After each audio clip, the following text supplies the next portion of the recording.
16절부터 30절까지 다 같이 읽습니다. 제자들은 처음에 이 일을 깨닫지 못하였다가 예수께서 영광을 얻으신 후에야 이것이 예수께 대하여 기록된 것임과 사람들이 예수께 이같이 한 것임이 생각났더라. 나사로를 무덤에서 불러내어 죽은 자 가운데서 살리실 때에 함께 있던 무리가 증언한지라. 이에 무리가 예수를 맞음은 이 표적 행하심을 들었음이로라. 바리새인들이 서로 말하되 볼지어다. 너희 하는 일이 쓸데없다. 보라, 온 세상이 그를 따르는도다 하니라. 명절에 예배하러 올라온 사람 중에 헬라인 몇이 있는데 그들이 갈릴리 벳세다 사람 빌립에게 가서 청하여 이르되 선생이여 우리가 예수를 배우고자 하나이다 하니 빌립이 안드레에게 가서 말하고 안드레와 빌립이 예수께 가서 여쭈니 대답하여 이르시되 인자가 영광을 얻을 때가 왔도다.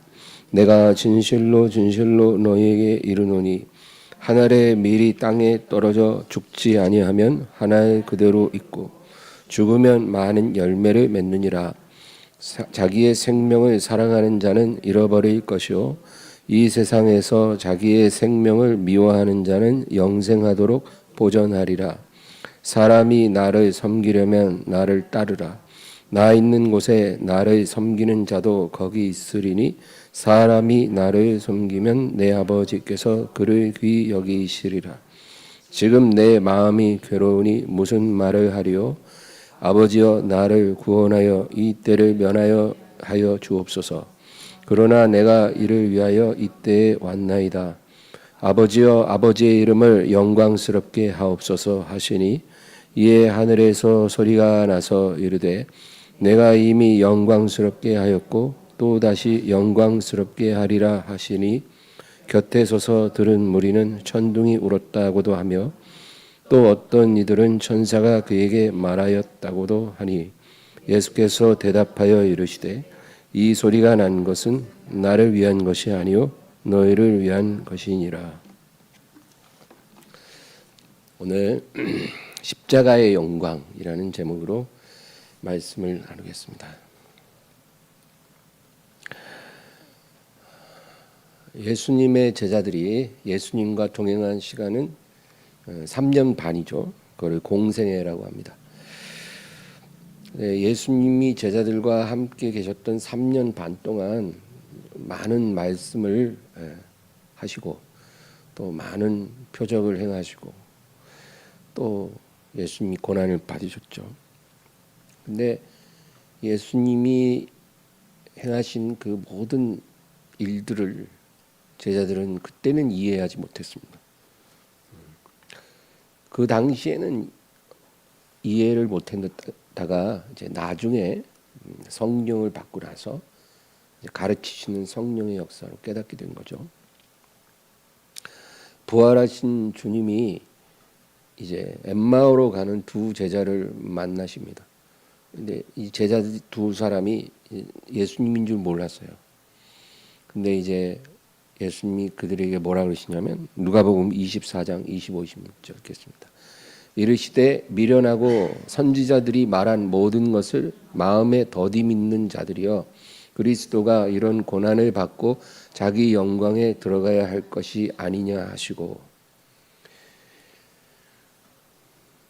구약의 선지자들이 말한 것들을 너희는 더디 믿고 있다. 그러니까 제대로 알지 못한다는 거죠. 선지자들이 이미 예언하기를 그리스도가 많은 고난을 받고 자기 영광에 들어갈 것이라고 했는데 왜 너희는 그렇게 놀라느냐는 거죠. 왜 당황하느냐. 이미 예언된 대로 그리스도가 고난을 받았는데 왜 너희는 그것을 깨닫지 못하느냐. 예수님이 승천하시고 일주일 후에 성령이 임하셨어요.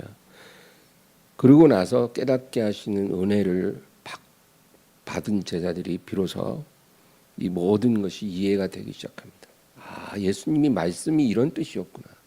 예수님이 행적이 이런 의미가 있구나. 예수님이 고난받고 죽으신 것이 이게 다 하나님의 섭리 안에서 이루어진 거구나. 비로소 깨닫는 것입니다. 요한복음 14장 25절 26절 읽겠습니다. 내가 아직 너희와 함께 있어서 이 말을 너희에게 하였거니와 보혜사 곧 아버지께서 내 이름으로 보내실 성령 그가 너희에게 모든 것을 가르치고 내가 너희에게 말한 모든 것을 생각나게 하리라. 내가 너희와 함께 있으면서 한 모든 말들을 지금은 너희가 온전히 이해하지 못하겠지만 아버지가 내 이름으로 보내실 성령, 그러니까 하나님 아버지가 예수 이름으로 믿는 자들에게 보내주시는 성령이 너희에게 모든 것을 가르쳐 줄 거라는 거예요. 그러니까 우리가 깨닫지 못하는 모든 영적인 그 이해에 이르게 해주신다는 거예요. 그리고 내가 말한 모든 것을 생각나게 하리라. 생각나게 한다는 것은 그 의미를 깨닫게 한다는 거죠. 아, 예수님이 그때 그 말씀하신 게 이런 의미였구나. 이제 그거를 성령께서 깨닫게 해주실 것이다. 오늘 본문 16절을 보겠습니다. 제자들은 처음에 이 일을 깨닫지 못하였다가 예수께서 영광을 얻으신 후에야 이것이 예수께 대하여 기록된 것임과 사람들이 예수께 이같이 한 것임이 생각났더라. 그러니까 예수님 계실 때는 깨닫지 못했던 그 모든 것들이 예수님이 이제 영광을 얻으신 후에, 그러니까 이제 예수님이 아버지께로 다시 돌아가신 후에 성령이 오셨죠. 그때 비로소 구약의 모든 말씀이 예수님을 가리키고 있고 또 그 예수님이 받으신 고난과 죽으심도 이미 다 예정된 것이었다는 것을 이제 알게 됐다는 거죠. 여러분, 신앙이 바로 그렇습니다. 신앙은요, 이렇게 처음에 우리가 예수님을 믿을 때 구원을 받죠. 그거는 아주 중요한 사건이에요. 그런데 우리가 영적인 진리를 깨닫는 것은 그런 한순간에 일어나는 게 아닙니다. 예수님을 믿고 구원은 한순간에 받지만 이제 영적인 진리를 깨달아가는 것은 점진적으로 일어나는 일입니다. 그러니까 처음에 구원받은 초신자는요, 사실 잘 모릅니다. 진리에 대해서 잘 몰라요. 몰라도 예수님을 진실하게 고백하고 믿었기 때문에 구원은 받은 거죠. 그러면 이제 그때부터 이제 영적으로 자라가야 되는 거예요. 아기가 점점 자라듯이 영적인 아기들도 자라야 됩니다. 말씀을 듣고 깨달으면서 이제 영적으로 성장하는 거죠.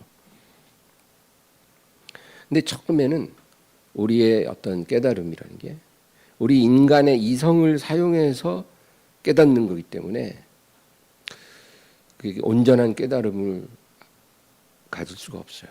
인간의 이성은 자기 스스로는 영적 진리를 온전히 이해할 수가 없어요.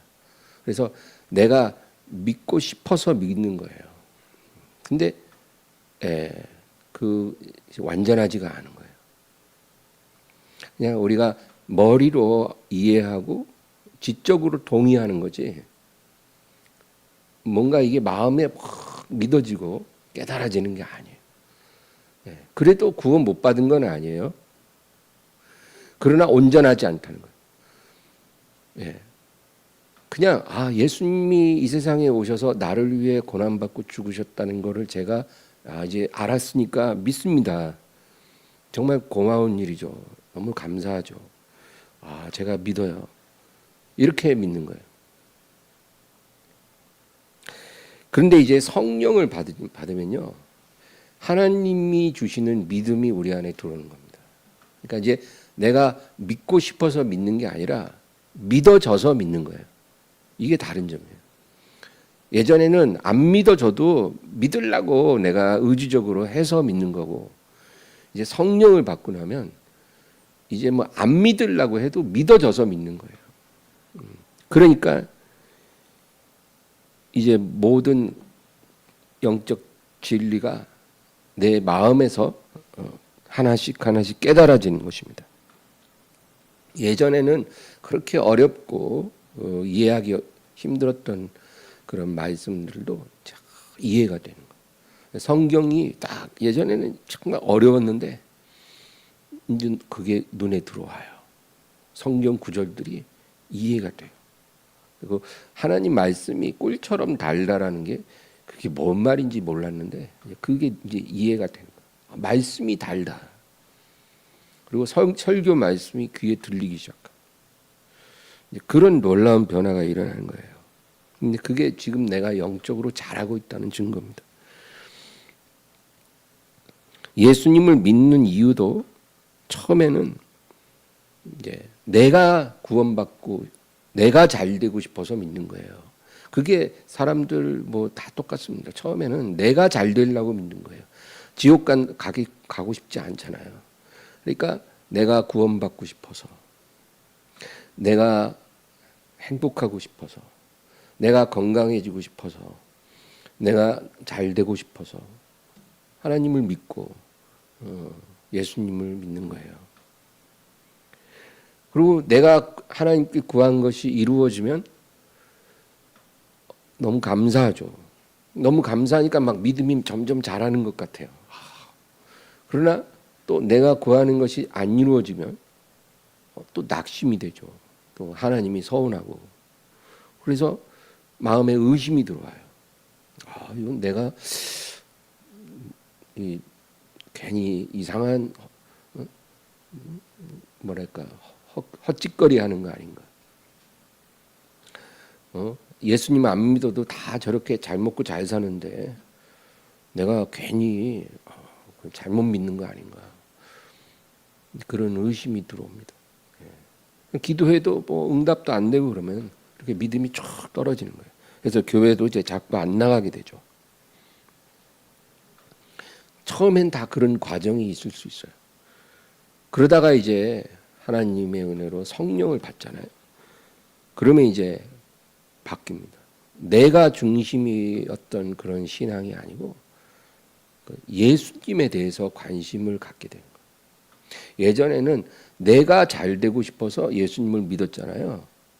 그러니까 나에 대해서만 관심이 있지 예수님에 대해서 그렇게 관심이 있는 건 아니에요. 그냥 예수님은 내가 원하는 것을 이루어 주실 분이기 때문에 내가 믿는 거지 그분이 어떤 분인지에 대해서는 그렇게 관심이 없었어요. 그런데 이제 성령을 받으면요. 예수님에 대해서 관심이 가는 겁니다. 예수님을 사랑하게 돼요. 예전에는 그분이 나를 위해 무엇을 해줄 것인가 그런 것을 생각했다면 이제는 내가 그분을 위해 어떻게 해야 할 것인가 그걸 생각하는 거예요. 내가 무엇을 받을까가 아니라 내가 그분을 위해 어떻게 살아야 할까 이런 생각을 하는 겁니다. 그리고 성경을 읽기 시작해요. 성경을 읽기 시작해요. 성경이 읽혀지는 거예요. 또 규칙적으로 기도를 하게 됩니다. 그리고 죄에 대해서 민감한 양심이 살아납니다. 이게 굉장히 중요한 변화예요. 이 사람이 영적으로 거듭나서 정말 하나님의 사람이 되어간다는 결정적인 증거 중에 하나가 죄에 대해서 민감해지는 겁니다. 이전에는 세상 사람들이 다 이렇게 살면 나도 그렇게 사는 게 아무 문제가 없었어요. 뭐 죄책감도 없고 마음이 하나도 불편하지 않았었어요. 뭐 사람들끼리 어울려서 회식 자리에서 술 한잔 할 수도 있고, 그죠? 또 뭐 화가 나면 막 화를 내고 누군가 보기 싫으면 막 보기 싫다고 하고, 또 나의 이익이 나의 이익이 이렇게 방해가 되면 그걸로 인해서 막 사람들과 막 대립하기도 하고, 막 욕도 하고 뭐 세상 사람들이 다 그렇게 하잖아요. 나도 그렇게 해도 별 마음의 괴로움은 없었어요. 근데 성령이 오시면 이제 예전에 하던 그런 행동들 할 때 마음이 불편해집니다. 내가 하나님이 기뻐하시지 않는 일을 하거나 하나님이 기뻐하지 않는 장소에 내가 있을 때 마음이 즐겁지가 않아요. 마음이 불편하고. 그리고 죄를 이기고 싶은 마음이 점점 커집니다. 내가 이제는 이렇게 살고 싶지 않다. 내가 더 이상 이렇게는 살아서는 안 되겠다. 그런 생각이 드는 거예요. 이게 아주 놀라운 변화인 거죠. 오늘 본문 17절에서 19절 읽겠습니다. 나사로를 무덤에서 불러내어 죽은 자 가운데서 살리실 때에 함께 있던 무리가 증언한지라. 이에 무리가 예수를 맞음은 이에 이 표적 행하심을 들었음이로라. 바리새인들이 서로 말하되 볼지어다 너희 하는 일이 쓸데없다. 보라 온 세상이 그를 따르는도다 하니라. 이제 예수님이 예루살렘에 입성을 하실 때 베다니에서부터 따라온 많은 사람들이 있었어요. 그들은 나사로가 무덤에서 걸어 나오는 것을 본 사람들, 한두 명이 본 게 아니에요. 근데 이들이 같이 와서 예루살렘에 있는 사람들에게 그걸 다 말하는 거예요. 그러니까 지금 예루살렘 완전히 소동이 일어났어요. 예수님이 어떤 사람인 것을 알았지만 죽은 지 나흘 된 시체가 무덤에서 걸어 나왔다 그러니까 난리가 나는 거예요. 그래서 예수님의 인기가 하늘을 찌를 것 같아요. 그러니까 대제사장들과 바리새인들이 뭐라 그러냐면 서로 말하되 볼지어다 너희 하는 일이 쓸데없다. 보라 온 세상이 그를 따르는도다. 지금 이들은 예수님을 죽일 생각을 하고 있거든요. 근데 다 쓸데없다는 거예요. 온 세상이 그를 좋아하고 그를 따르는데 우리가 어떻게 그에게 죄를 뒤집어 씌워서 죽일 수 있겠는가? 다 소용없다. 이미 이제 대세는 결판났다. 그거예요. 요즘으로 따지면 이거예요. 이제 대통령 선거를 앞두고 있는데 어떤 후보가 지지율이 90%가 넘게 나왔어요. 그러면 이제 나머지 후보들은 어떤 생각하겠어요? 야, 이미 끝난 거 아니냐? 이제 뭐 유세를 하고 뭐 선거 운동하고 다 소용없다. 이제 전이상실이다. 이미 끝난 거 아닌가? 그런 상황인 거예요. 온 세상이 다 그를 따르는데 우리가 그를 죽일 계획을 세우는 게 무슨 소용이 있는가? 근데 불과 이 며칠 후에는 이 군중들의 환호가 경멸로 바뀌는 것입니다. 왜 그랬을까요? 왜 예수님을 그렇게 환호하던 사람들이 갑자기 변했을까요? 자기들이 기대했던 모습이 아니에요. 자기들은 왕으로서의 예수님을 기다렸는데 예수님이 죄인의 모습으로 막 피투성이가 돼갖고 나타나니까 그냥 그 환호가 경멸로 바뀐 거예요. 여러분, 세상의 대중적인 인기는 이렇게 무상한 겁니다. 그냥 하루아침에 180도 바람의 방향이 바뀔 수 있어요. 그리고 예수님도 그걸 아셨기 때문에 조금도 실망하지 않으셨겠죠. 어떤 사람이 어떤 신기한 표적을 보고 예수님을 따른다면 그것은 믿음은 아닙니다. 표적을 보고 따라가는 것은 그건 믿음이 아니에요. 왜 믿음이 아니냐면 그런 믿음은 어느 순간 갑자기 사라지는 거기 때문에 그건 믿음이 아니에요. 그러니까 표적 보고 사람들 신기해하는 거 하나도 그렇게 중요하지 않아요. 표적이 왜 필요하냐면 이제 표적을 보고 이제 주목하죠. 그러고 나서 말씀을 듣는 거예요. 그래서 믿음이 들어갈 수 있는 문이 열리는 거지. 말씀이 들어가지 않은 그런 표적은 믿음이 아닙니다. 예수님에 대해서 존경심과 어떤 호감이 있다고 해서 그것도 믿음은 아니에요. 이런 사람들 다 떠나갔어요. 다 사라졌어요. 믿음은 눈앞에 보이는 상황과는 아무 상관이 없습니다. 예수님이 백마를 타고 나타나시던 나귀 새끼를 타고 오시던 예수님이 채찍에 맞아 피를 흘리고 계시던 그런 것과 상관이 없어요. 믿음이라는 것은 그분의 말씀에 대한 흔들리지 않는 충성심이에요. 그분이 나에게 하신 그 말씀을 딱 내가 믿고 흔들리지 않는 충성심으로 그분을 따르는 거예요. 이게 믿음입니다. 이런 믿음이 있어야 시험을 이기고 믿음을 지킬 수 있는 겁니다. 계시록 3장 10절 네가 나의 인내의 말씀을 지켰은즉 내가 또한 너를 지켜 시험의 때를 면하게 하리니 이는 장차 온 세상에 임하여 땅에 거하는 자들을 시험할 때라. 내가 나의 인내의 말씀을 지켰다 그랬잖아요.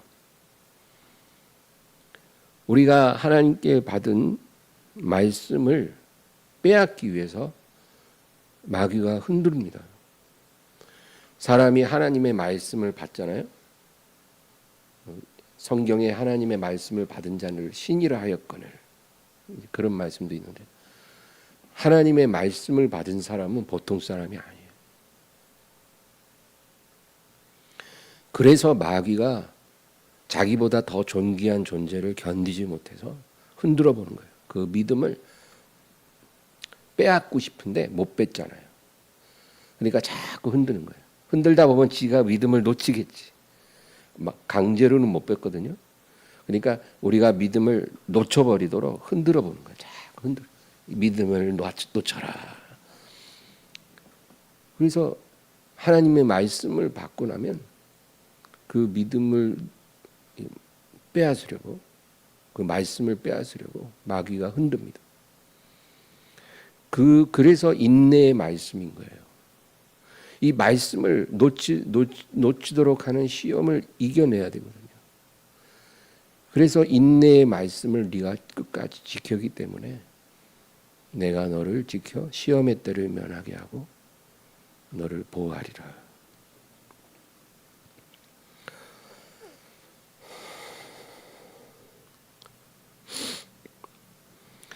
시험을 이겨내지 못한 믿음은 믿음이 아닙니다.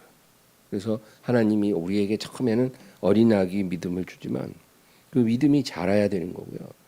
믿음이 자랄수록 그 믿음에 걸맞는 시험을 허락하세요. 그 시험은 마귀가 가져오지만 하나님이 허락하기 때문에 오는 거예요. 그래서 그 시험을 이겨낼 때 그 믿음이 인정을 받는 거예요. 그리고 하나님께서 거기에 맞는 축복도 주시는 겁니다. 본문으로 20절에서 23절 명절에 예배하러 올라온 사람 중에 헬라의 몇이 있는데 그들이 갈릴리 베세다 사람 빌립에게 가서 청하여 이르되 선생이여 우리가 예수를 배웁고자 하나이다 하니 빌립이 안드레에게 가서 말하고 안드레와 빌립이 예수께 가서 여쭈니 예수께서 대답하여 이르시되 인자가 영광을 얻을 때가 왔도다.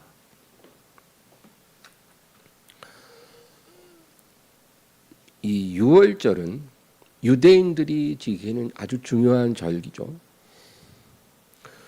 유대인들에게는 중요하지만 이방인에게는 상관이 없는 거예요.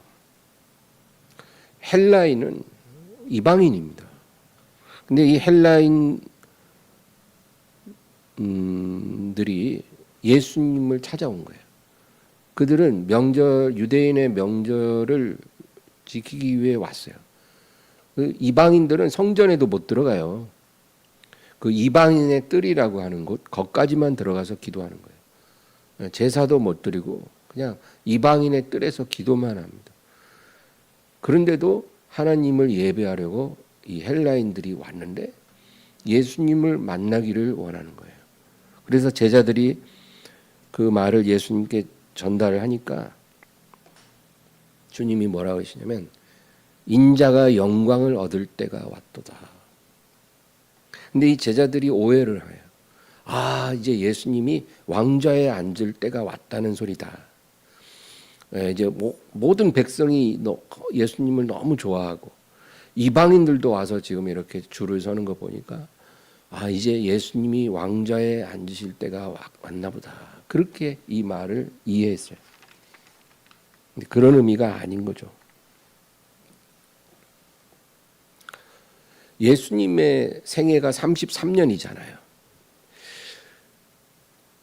그 예수님 생애 기간에 예수님이 이방인들과 연결이 됐던 때가 딱 2번 있었어요. 그 외에는 예수님은 유대인들과만 지냈어요. 예수님의 고향인 갈릴리 사람들, 또 사마리아인들은 혼혈이지만 유대인들이에요. 그리고 예루살렘에 있는 유대인들. 예수님은 늘 유대인들과만 함께 하셨는데 딱 2번 이방인들이 예수님에게 다가왔어요. 언제냐면 태어나실 때.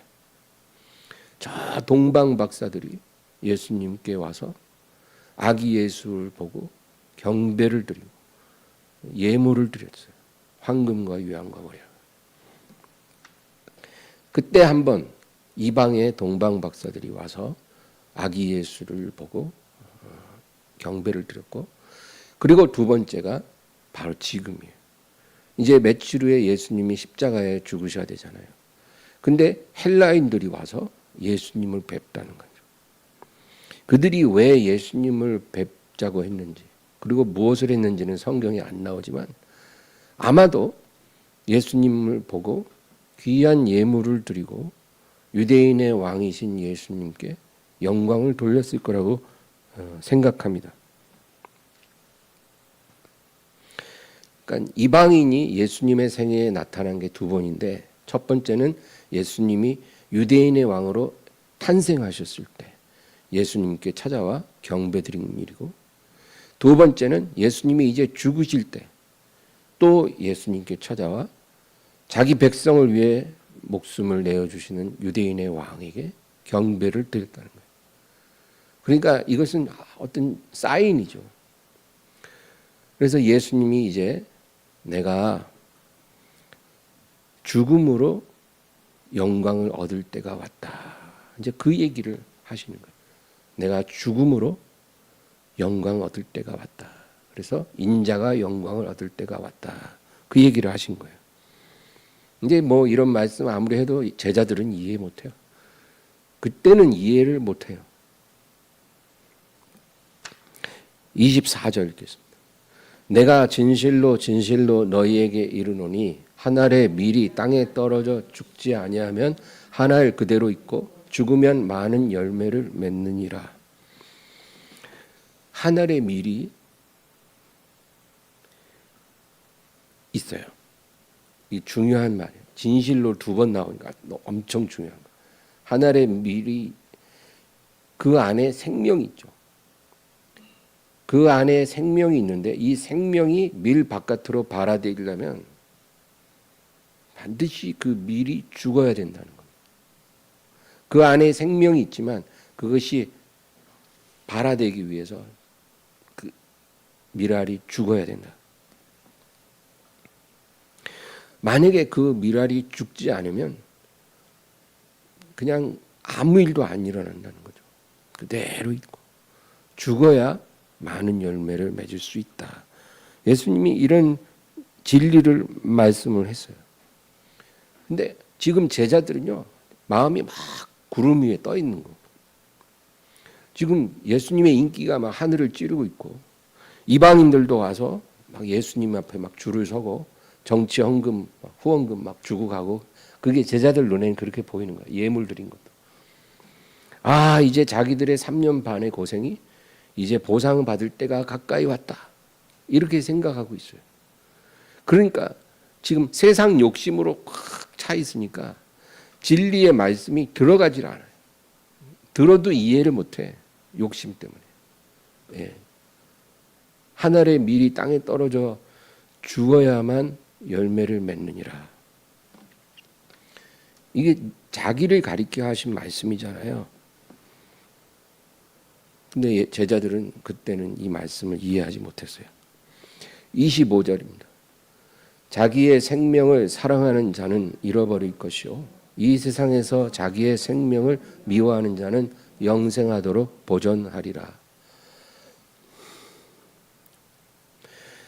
자기의 생명이라는 것은 1차적으로 목숨이겠죠. 근데 영어로 life라고 하면 목숨을 의미하면서 또 인생을 의미하기도 해요. 그러니까 두 가지 의미가 있는 거예요. 그러니까 예수님이 이 말씀도 이렇게 두 가지로 이해를 해야 돼요. 자기 생명을 사랑하는 자, 그러니까 자기 인생을 사랑하는 자, 잃어버리리라. 근데 사실 누가 이 말씀에서 자유로울 수 있어요? 사람이 어떻게 자기 인생을 사랑하지 않을 수가 있어요? 우리 본성인데 누구나 자기 인생을 사랑합니다. 그래서 행복하길 원하죠. 또 꿈을 이루고 싶어하고 하고 싶은 거 다 하고 싶고 누구나 자기 인생을 사랑해요. 근데 주님은 자기 생명을 사랑하는 자는 잃어버릴 것이요. 이게 무슨 뜻일까요? 예수님보다 자기 생명을 더 사랑하는 사람이라는 거예요. 예수님을 사랑하지 않는다는 말이 아니에요. 사랑은 하지만 나의 생명보다 사랑하지 않는 거예요. 이런 사람은 예수님도 얻지 못하고 자기 생명도 잃어버릴 거라는 거예요. 근데 사실 지금 뭐 세상에 있는 사람은 전부 다 그렇게 살죠. 교회 안에 있는 사람도 열의 여덟은 다 그렇게 살아요. 아무리 예수님을 뭐 사랑한다 해도 자기 생명보다 예수님 더 사랑하는 사람은 별로 없어요. 그리고 또 뭐라 하시냐면 자기 생명을 미워하는 자는 이 세상에서 자기 생명을 미워하는 자는 영생하도록 보존하리라. 자기 생명을 미워한다는 것은 자기 생명보다 예수님을 더 사랑한다는 뜻이에요. 자기 인생보다 예수님을 더 소중히 여기는 사람. 이런 사람은 예수님도 없고 또 자기의 생명도 자기의 인생도 영생하도록 보존하는 승리자가 될 거라는 거죠. 시편 63편 3절 4절 보겠습니다. 주의 인자하심이 생명보다 나음으로 내 입술이 주를 찬양할 것이라. 이러므로 나의 평생에 주를 송축하며 주의 이름으로 말미암아 나의 손을 들리리라.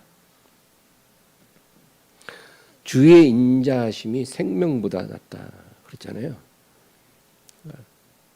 주의 은혜가 주의 인자하심이 내 인생보다 내 생명보다 나에게 소중하다는 거예요. 이런 사람을 하나님이 기뻐하시고 이런 사람이 참으로 하나님이 보시기에 합당한 사람이에요. 그러니까 우리가 내가 지금은 이런 사람이 아닐지라도 내가 이런 사람이 되어지기를 원한다는 이 소원이 있어야 돼요. 그런 소원을 가지면 성령의 은혜가 우리를 인도해 주실 겁니다. 다시 본문으로 가서 26절.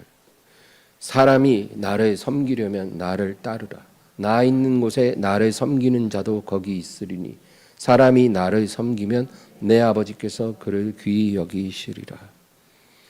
사람이 나를 섬기려면 나를 따르라. 그러니까 주님을 섬긴다는 건요, 주님을 믿는다, 주님을 사랑한다 그런 뜻입니다. 너가 정말 나를 믿는다면, 네가 정말 나를 사랑하고 있다면 나를 따르라는 것입니다. 나를 따라야 네가 나를 믿는 것이고 사랑하는 것이고 섬기는 것이다. 입으로는 얼마든지 믿습니다.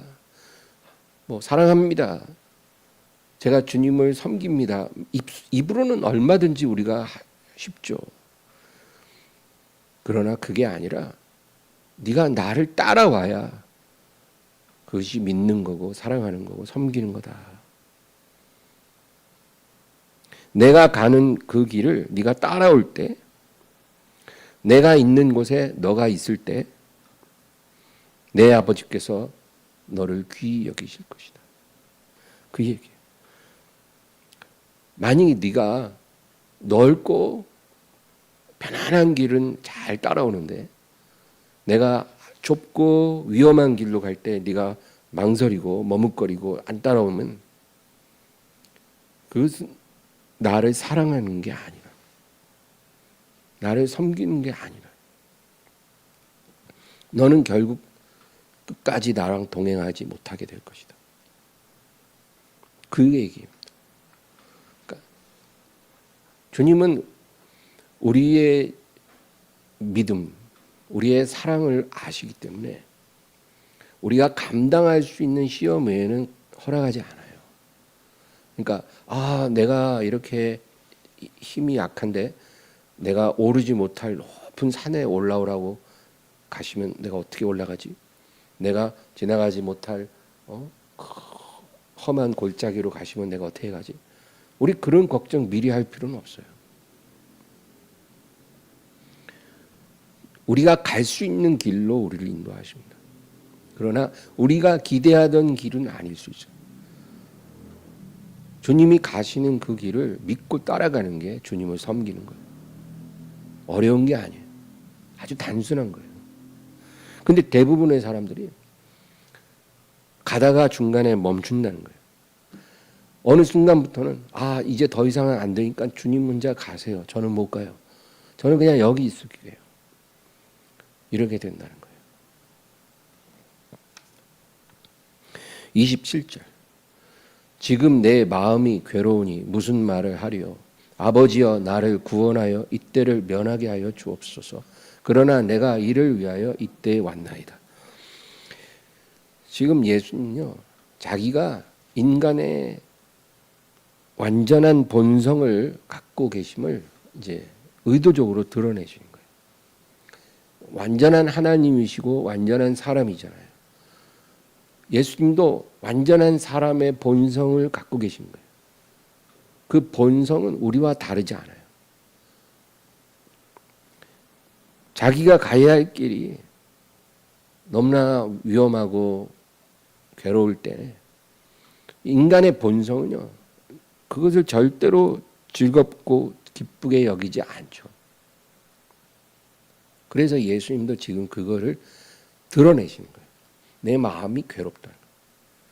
솔직히 이 때를 면하였으면 좋겠다는 거예요. 그러나 내가 이를 위하여 이때에 왔나이다. 그러니까 예수님은 절대로 아버지께 불순종하거나 망설이는 게 아니라 자기가 온전히 순종해야 한다는 걸 아시지만 그러나 내 인간의 본성은 이것을 인해서 괴롭다는 겁니다.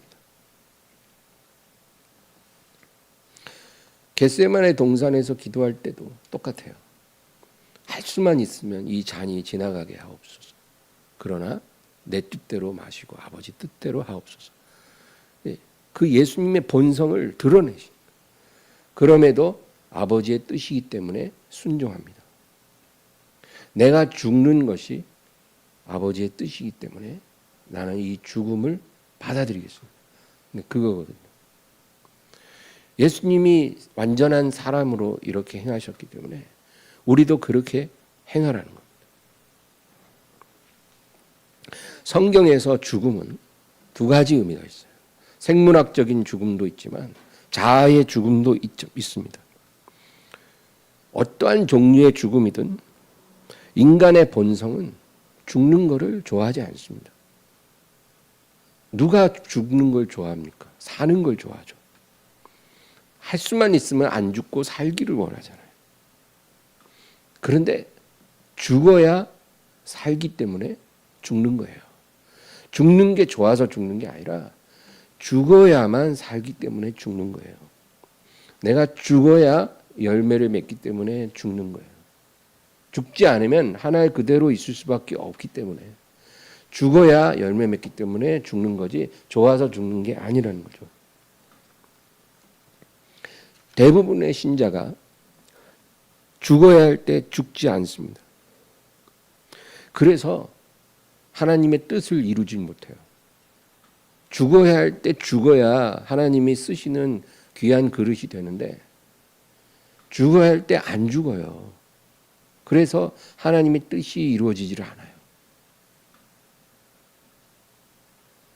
죽는 거는요, 누가 억지로 우리를 죽여주는 게 아니라 우리 스스로 죽어야 하는 거거든요. 하나님도 억지로 안 하시고 마귀도 못하고 누구도 그렇게 할 수 없어요. 죽는 거는 우리 스스로 죽기를 원해야 죽을 수 있는 거예요. 그래야 하나님이 쓰시는 그릇이 되는 겁니다. 요한복음 10장 17, 18절 내가 내 목숨을 버리는 것은 그것을 내가 다시 얻기 위함이니 이로 말미암아 아버지께서 나를 사랑하시느니라. 이를 내게서 빼앗는 자가 있는 것이 아니라 내가 스스로 버리노라. 나는 버릴 권세도 있고 다시 얻을 권세도 있으니 이 계명은 내 아버지께서 받았노라 하시니라. 내가 목숨을 버리는 것은 다시 얻기 위해서라는 거예요. 그냥 죽은 걸 좋아서 하는 게 아니라 다시 얻기 위해서. 죽어야 산다는 거예요. 그래서 아버지가 나를 사랑하신다는 거예요. 이것을 내게서 빼앗는 자가 있는 것이 아니라 내가 스스로 버리노라. 예수님께만 적용되는 말이 아닙니다. 예수님을 섬기는 우리도 똑같이 적용되는 말씀이에요. 스스로 죽고 사는 결정권이 우리에게 주어졌습니다. 죽어야 할 때 죽는 것도 내가 선택하는 거고 죽지 않는 것도 내가 정하는 겁니다. 우리가 지난 세월을 돌이켜보면 내가 죽어야 할 때 죽지 않았던 때가 종종 있습니다. 분명히 있을 거예요. 죽어야 할 때 내가 정말 그때 죽었더라면 분명 훨씬 많은 열매를 내 삶에 맺었을 텐데 우리가 그렇게 못했던 때가 있는 것입니다. 마지막으로 본문 28절에서 30절 아버지여 아버지의 이름을 영광스럽게 하옵소서 하시니 이에 하늘에서 소리가 나서 이르되 내가 이미 영광스럽게 하였고 또다시 영광스럽게 하리라 하시니 곁에 서서 들은 무리는 천둥이 울었다고도 하며 또 어떤 이들은 천사가 그에게 말하였다고도 하니 예수께서 대답하여 이르시되 이 소리가 난 것은 나를 위한 것이 아니요 너희를 위한 것이니라.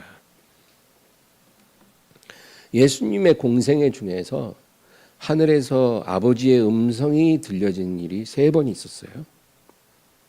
여러분 하나님의 음성을 귀로 듣는 경우는 정말 드물어요. 저도 딱 한 번만 들었어요. 아마 모든 신자의 일생에서 그런 일은 1번, 2번 일어나면 많이 일어날 거예요. 예수님의 생애에서도 성경에 딱 3번 기록이 되어 있어요. 첫 번째는 요단강에서 세례 받으실 때 하늘에서 음성이 들렸어요. 이는 내 사랑하는 아들이요 내 기뻐하는 자라. 두 번째는 변화산입니다.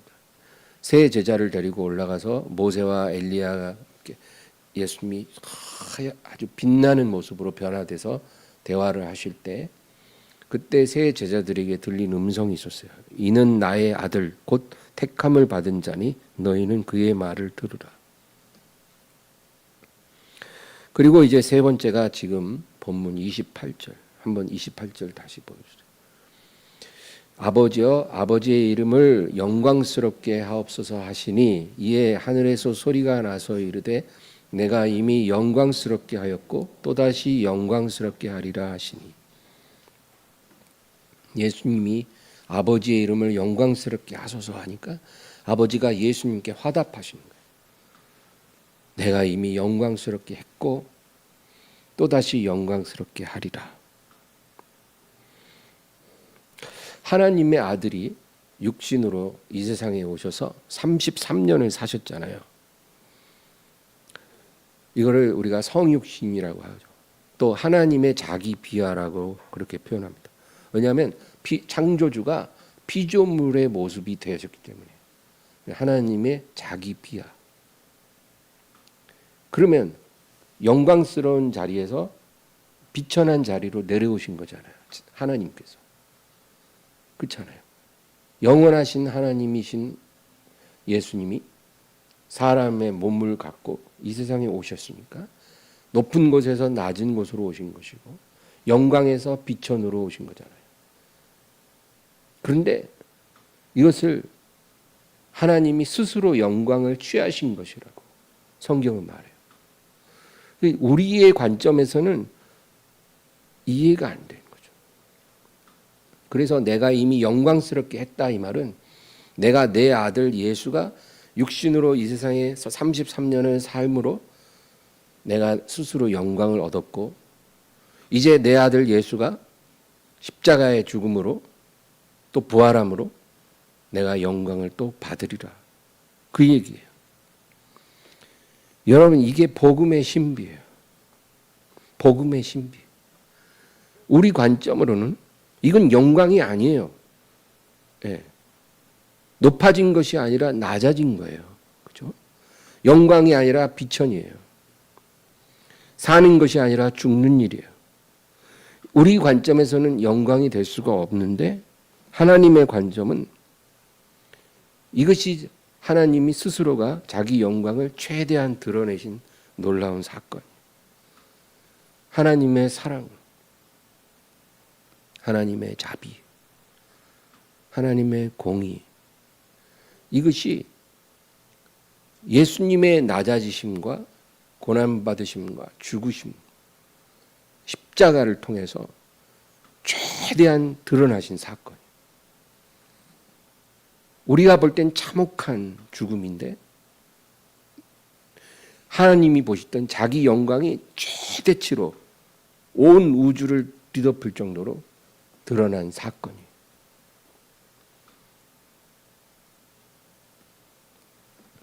디모데후서 1장 9절 10절 읽겠습니다.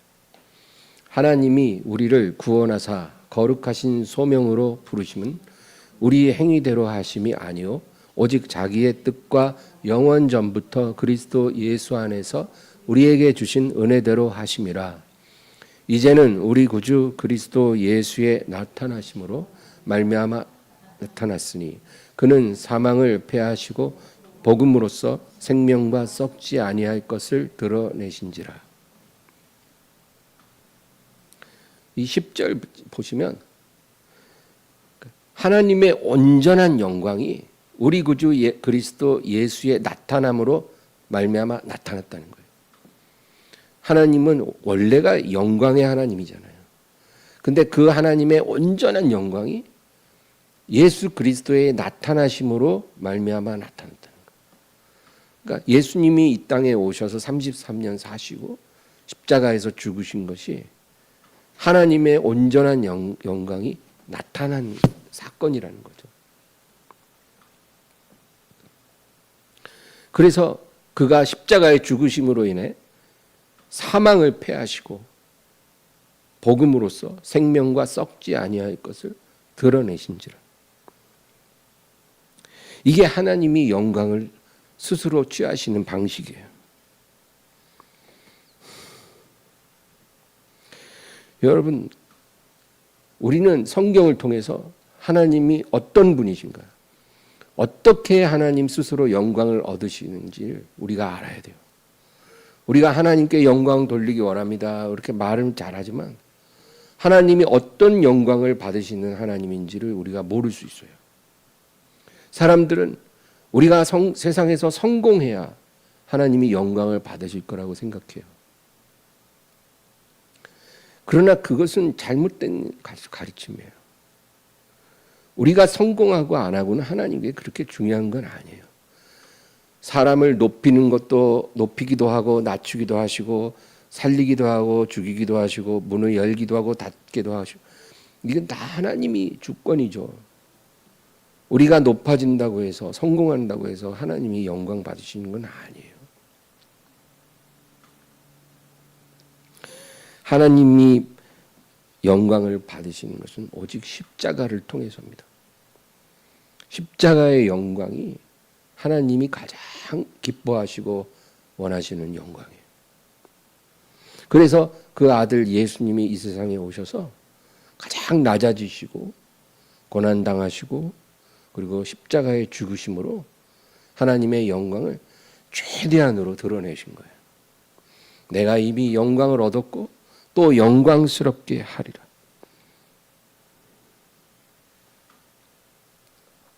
성경은 우리가 죽을 때 하나님이 영광을 받으신다, 그렇게 말하는 거예요.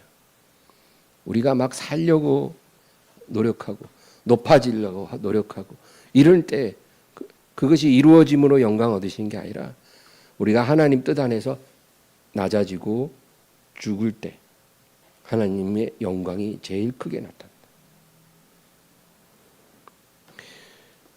그래서 예수님이 이제 십자가에 죽으시기 며칠 전에 하늘에서 이런 음성이 들린 거예요. 30절 다시 볼게요. 예수께서 대답하여 그게 아니고 아까 몇 절이죠?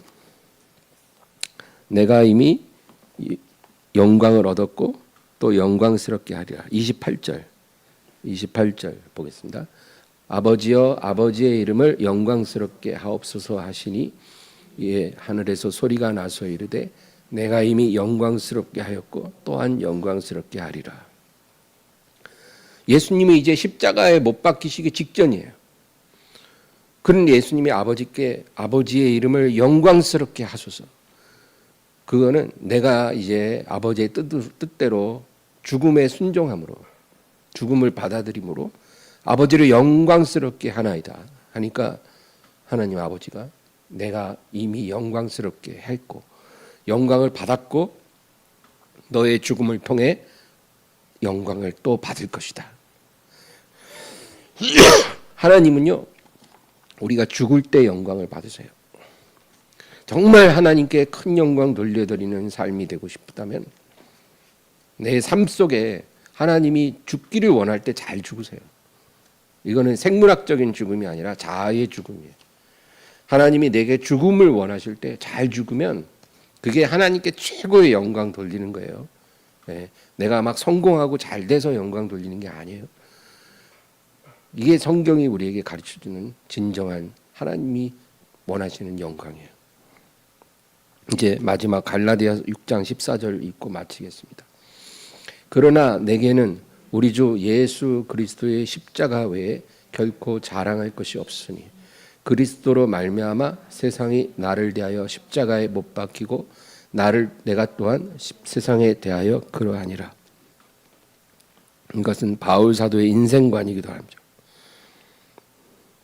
나는 십자가로 사는 사람이다. 그리고 오직 그리스도의 십자가 외에는 자랑할 게 없는 사람이다. 그렇게 말합니다. 그래서 나는 그리스도로 말미암아 세상이 나를 대하여 십자가에 못 박혔고 내가 또한 세상에 대하여 십자가에 못 박혔다는 거예요. 그러니까 바울은 자기 인생 자체가 십자가밖에 없다는 거예요. 나는 십자가로 산다.